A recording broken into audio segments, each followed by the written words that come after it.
好嘅時間又嚟啦，歡迎乘搭漢寶鐵路。今日係漢寶鐵路第117集，就係介紹屯馬線嘅另一邊屯門南站。我哋而家咧就直接喺呢個屯門碼頭，係啊碼頭，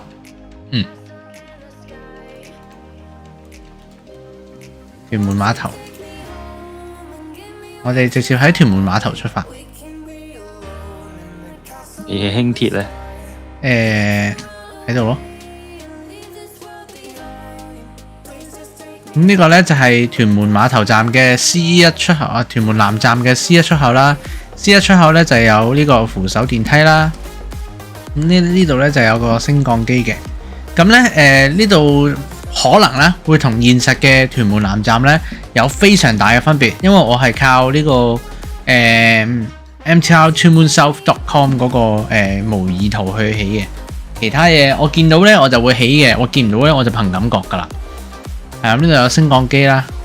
咁然後呢度呢，就係佢係冇大堂嘅呢個站，據我所知，佢淨係得出口同月台層嘅啫，所以佢就係喺呢個大堂喺月台嗰度呢，就做埋出口㗎啦，咁樣樣。咁呢度呢，就兩部售票機啦，咁啊日本版嘅售票機啦，同埋有個八達通查閱機，另外有個 Train Arrival Projector 嘅，就可以睇到列車到站嘅班次啦。咁而家喺月台嘅呢一班車呢，車序047。係我哋今日最後一班喺屯門南開去泥涌嘅列車，咁之後嗰5班車都係去紅磡嘅。咁我哋而家入閘啦。咁入咗閘之後呢，就繼續係呢個 C1 出口嘅通道啦。咁然後呢度呢，就會有塊牌啦，話俾大家聽呢邊度可以搭車啦。咁我哋日間嘅時候呢，會喺左右兩邊咧輪流開車嘅。咁喺夜間主要會用2號月台啦，夜間收車。同埋朝早開車咧，就主要會用1號月台嘅，個分別就係咁樣啦。咁嗱，呢個就係 C1 出口屯門碼頭輕鐵站。咁屯門南站嘅主體顏色咧係啡色，根據官方文件咧係嗰個鐵點係綠色嘅。咁但係我見官方文件係嗰啲車站都係啡色，咁所以我就用咗啡色，我就冇跟鐵點用綠色。咁啊，1號月台去泥涌，2號月台都係去泥涌。咁我哋見到呢個 PIDS screen 呢，我就整咗做2個月台打通嘅，咁所以佢顯示嘅資訊呢，無論係1號定係2號月台睇呢，都係一樣嘅。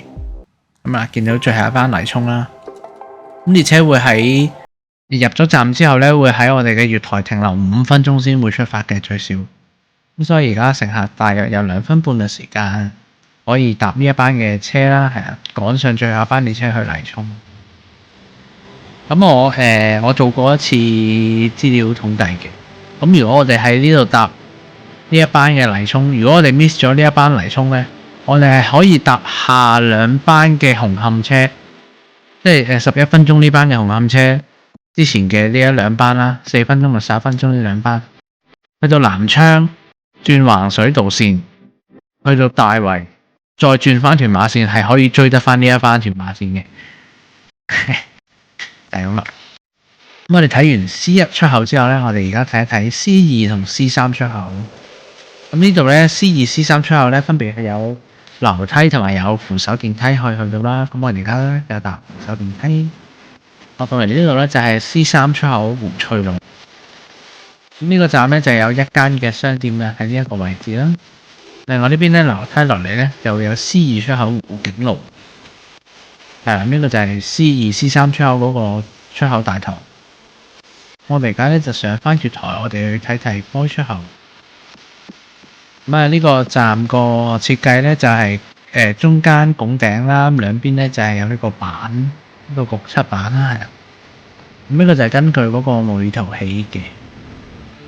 咪有直立式站名圖啦。咁呢邊咧就係去 B 出口嘅。咁 B 出口咧就因為中間有一層夾層啊，如果大家睇文件都會見到有一層夾層，我都唔知點起，所以我就求其起一個夾層出嚟。咁啊，根據嗰個嘅圖啦，就係個出口係咁樣樣嘅。咁啊 B 出口係去邊嘅咧？我哋上去月台嗰度睇翻嗰個出口資料。咁啊 B 出口咧就係去兆禧苑嘅。睇完波出口之後咧，我哋就望望呢個波出口嘅升降機，咁佢係另一個嘅組件嚟。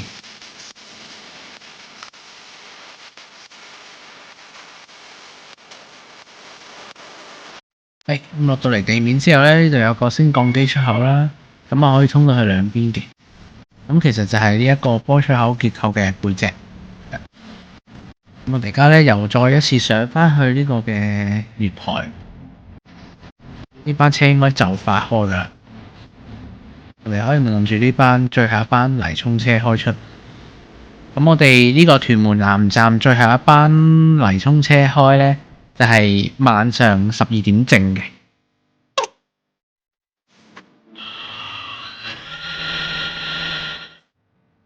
好啦，咁我哋今日最後一班去泥涌嘅車開咗啦，咁下一班呢，就係去紅磡嘅。好啦，咁之後呢，就睇 A 出口，A 出口呢，就去湖景路花園。咁首先呢度就有個客務中心啦，咁啊呢度就係閘機出閘，呢度有另外一個商店啦。咁之後呢，就會嚟到呢個分岔路啦，佢就冇分 A1、A2 噶啦。呢一個呢，就係直接落去地面嘅湖景路花園出口啦。咁另外一邊呢，就係連接兆禧橋。咁現實都有呢條兆禧橋嘅。咁起站嘅時候呢，就會拆咗呢條橋啦，起完個站呢，就會起翻㗎啦呢條橋。咁我哋而家呢，上翻去月台。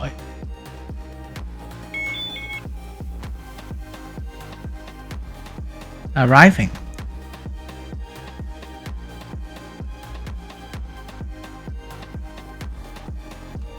我哋望下呢班車點樣嚟啊！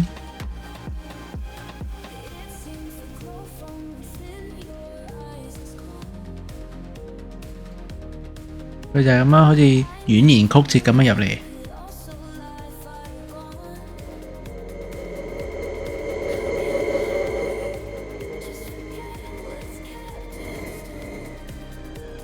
好，咁呢個呢就係車序001去紅磡噶啦。